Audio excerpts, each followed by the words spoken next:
Hey, what's going on, everybody? This is Tyrone back with Tech Life. And in this video, I wanted to take you guys back to this older article from Bloomberg. I'll leave a link to it in the description in case some of you haven't seen it. So recently, I made a video that T-Mobile was going to have a big 2024. And in that video, I had some people ask questions about what do I think, about T-Mobile in the M&A space, merger and acquisition space in 2024. So before I get into the speculation part, I do want to bring up we can't forget they are still trying to close the Mint purchase. That's part of the merger and acquisition.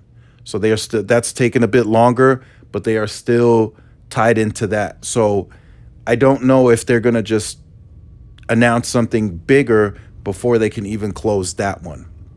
So that's just something I wanted to point out right off the bat of the start of this video. So the title of this Bloomberg article: T-Mobile in talks to make big broadband bet with move into fiber. So I wanted to discuss that. So recently, if you guys follow, T-Mobile's stock has been moving, inching higher and higher, right? It was like at 147, and then over the last several weeks, it just started shooting up, and now it's at like 152, closer to approaching 153. So a lot of people are asking, okay, what's happening? Are we anticipating a big announcement? What are we doing? So for the next round of M&A, as crazy as this sounds, I think it's going to be a play into fiber for T-Mobile. Now, I don't want to put on expectations in terms of how big of a purchase it will be, but I think it's going to be a very decent size. Now, do I still anticipate that to happen within this calendar year? Likely not. Like I said at the beginning of the video, they are still currently trying to push through this Mint Mobile purchase. So until that goes through, I don't think they announce anything. I could be wrong, but I anticipate a fiber play to be announced in the first half of 2024. Sometime Q1, Q2, I do fully anticipate them to announce their next move for home broadband. I don't think fixed wireless access is their entire play because they're just working off of extra capacity.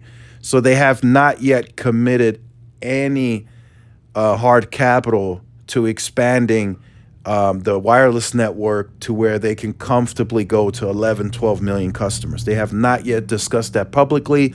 So internally, they're looking at it. And of course, I'm guessing here, but just an educated guess of mine, I feel internally they're discussing, okay, if we spend $3-4 billion on millimeter wave, where does that get us? How many more fixed wireless access customers does that get us? And what's the ROI on that specific investment? That's what they're looking at. And then they're looking, okay, what if we spend that 3 to 4, maybe 5 billion on fiber, right? So they're looking at that too. So they're saying, okay, where does that get us? How many homes can we possibly get? I don't know, leased, whatever the next move is going to be, right? How many homes can we get the fiber into? What's the CLV on the fiber versus the fixed wireless access? Does the customer stay longer? And what's the return on investment for us on the fiber play? I'm positive that's how they're looking at it. I'm guessing, of course, but I'm very positive that that's how they're looking at it, fiber versus millimeter wave. Because the next step to expanding the fixed wireless access portfolio, it has to be millimeter wave.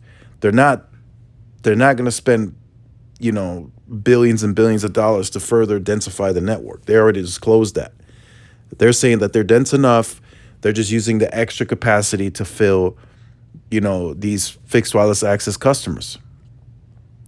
7 to 8 million by 2025. I think they get there comfortably. But the market is going to say, okay, are you going to close shop? Are you going to further expand? That's what the market is going to want to hear, because it's a very revenue-driven business. They're making money off of that extra capacity. But eventually, as I said in the previous video, they're going to fill that extra capacity up. Even if they don't further sell fixed wireless access, the existing users will use up that extra capacity. So they can't further expand off of that extra capacity. So they got to eventually pivot. I think Bloomberg has a pulse here. I think T-Mobile is going to announce something bigger on fiber. They kind of hinted that at the quarterly earnings. Although I don't think that announcement will come this year. I could be surprised. I expect it to be Q1 of Q2 next year.